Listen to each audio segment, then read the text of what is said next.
What has the progress been like in this year, towards becoming an anti-racist police force? I think we made some significant steps. So we've been able to describe what an anti-racist police force is.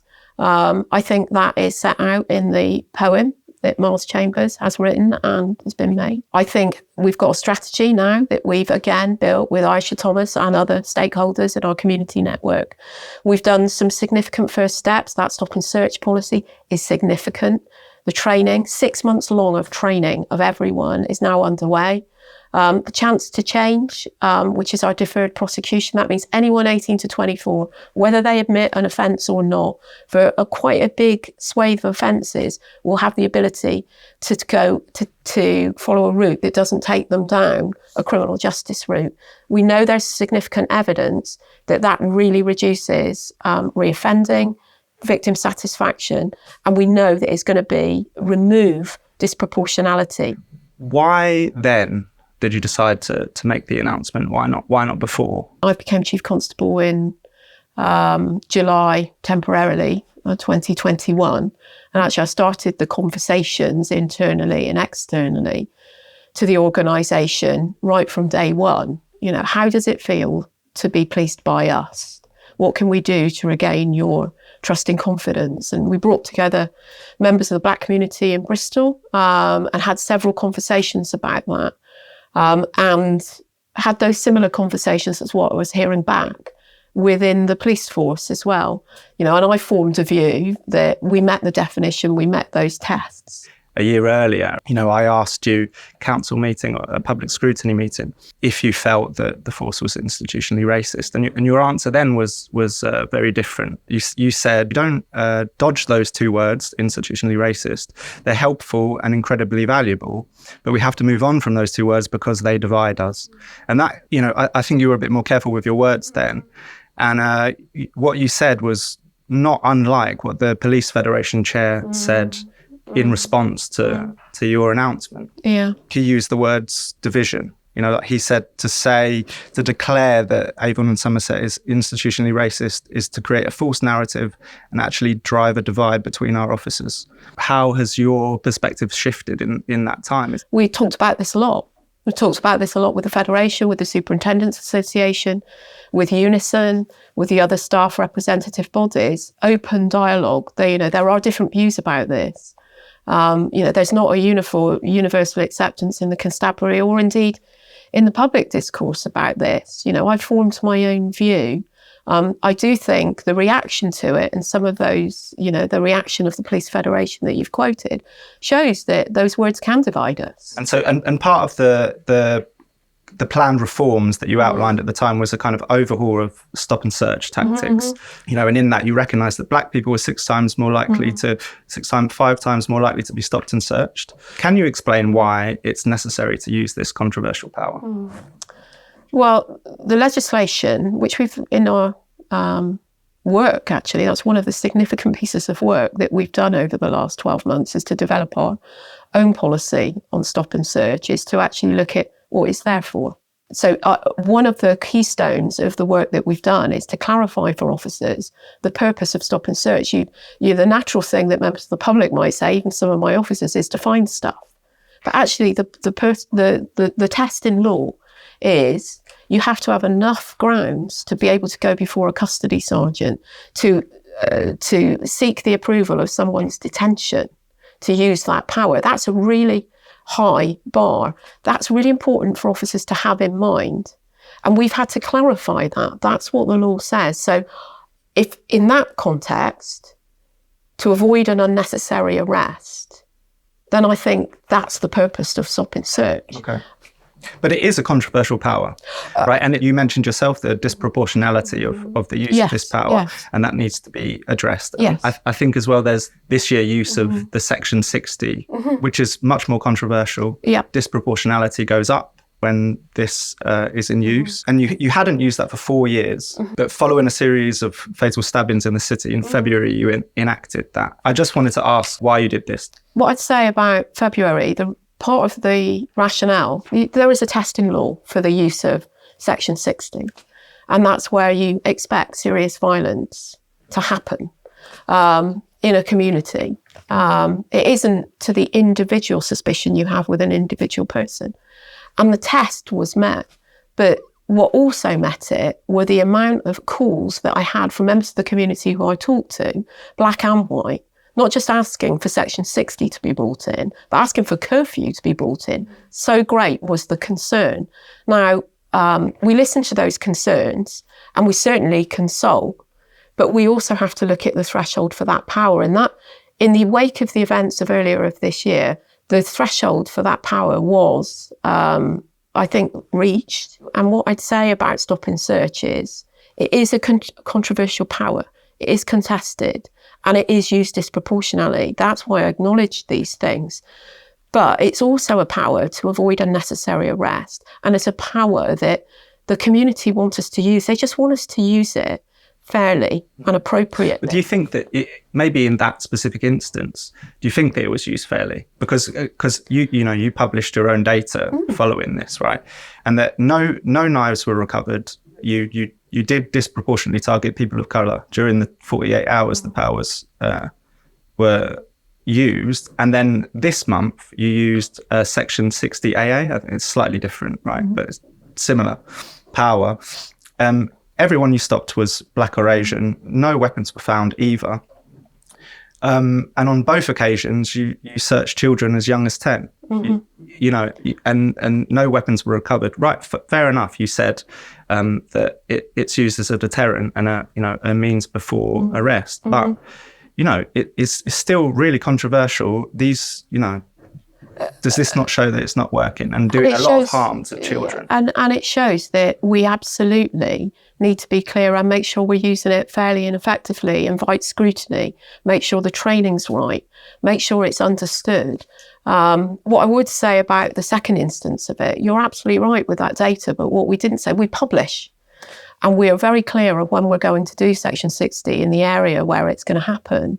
What isn't in that published data is that just outside of that area, we did stop a young person and they were in possession of a knife. If we publish where we're going to be, just outside of that area was a young person carrying a knife.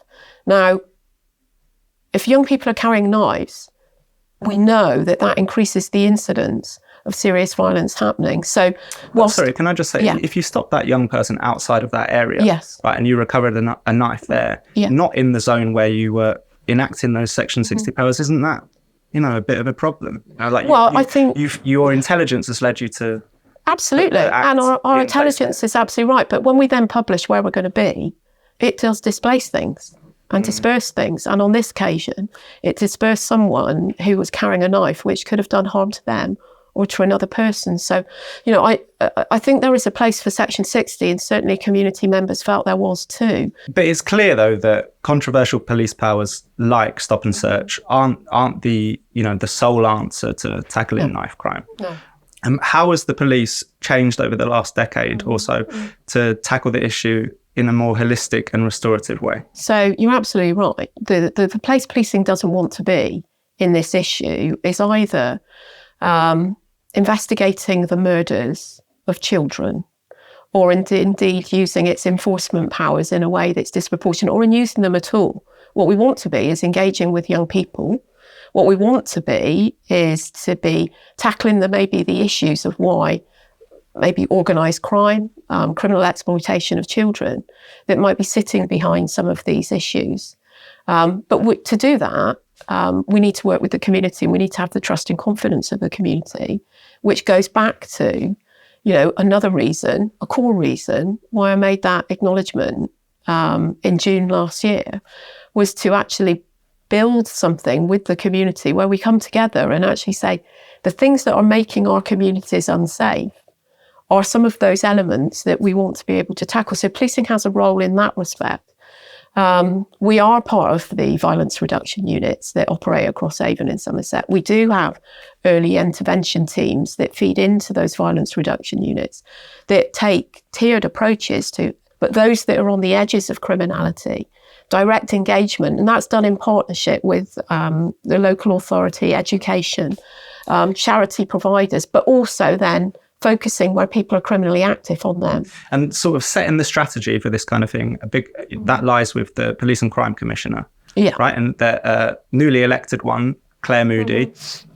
How will her approach be different to her predecessor, Mark Shelford? Well, I think that's more of a question for her. I know it's a priority.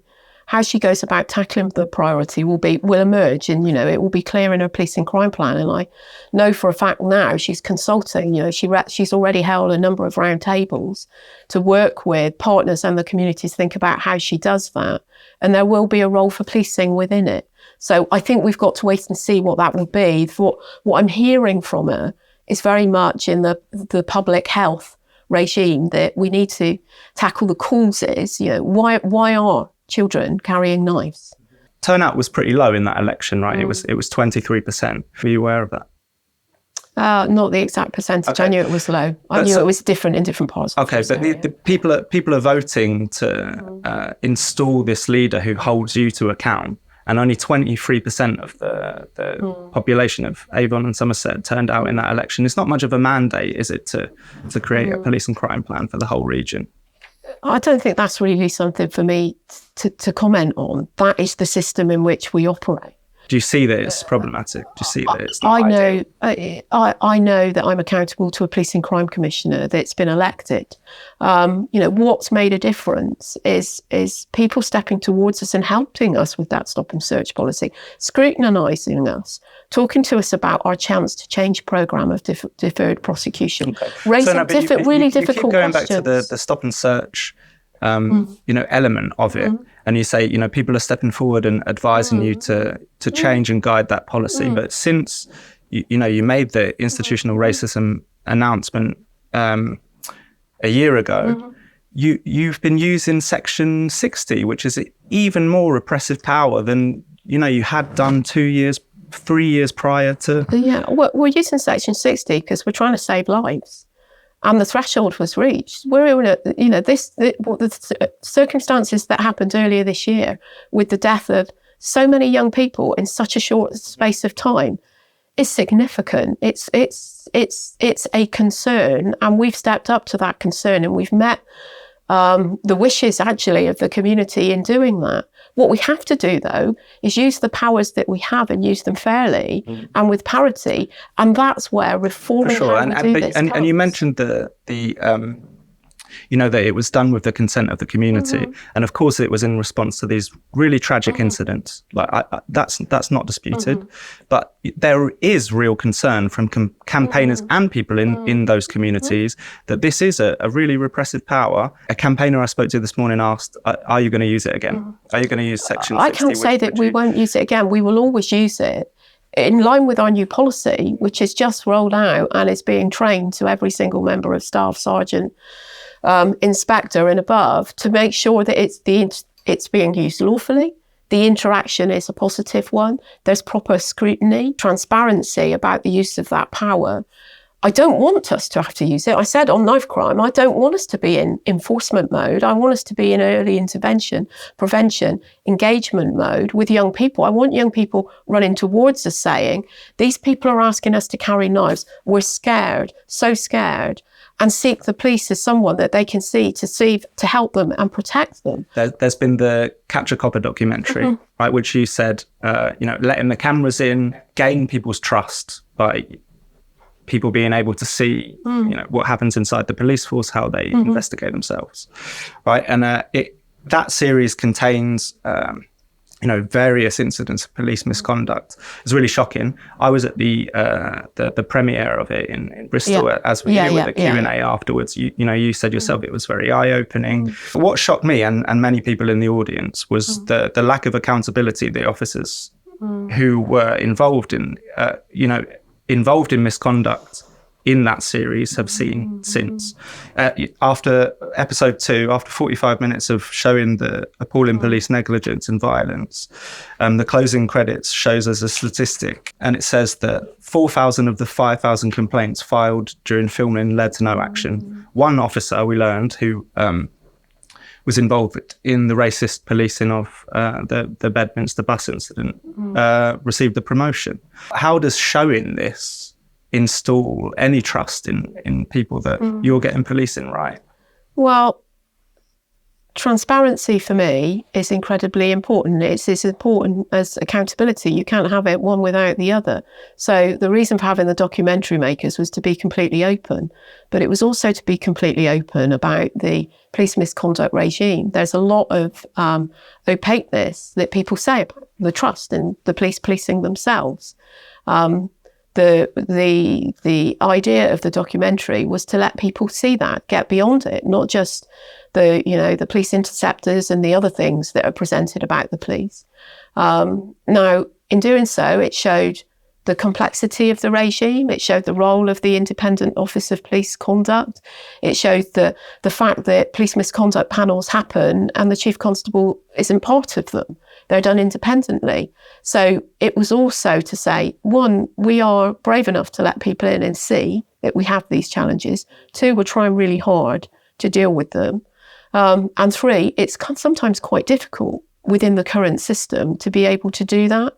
And I do think in terms of the longer term trust and confidence, having that approach to transparency will bear fruit. There was clear misconduct. You're saying that your hands were tied and you couldn't act. So, I mean, you're talking about incidents. So if you talk about the particular ones, then I can probably be able to answer. But, the only one that I was directly responsible for, because in certain circumstances, the Chief Constable can hold a panel, was the one in the third episode where you saw me chair that panel and deal with that officer and dismiss that officer.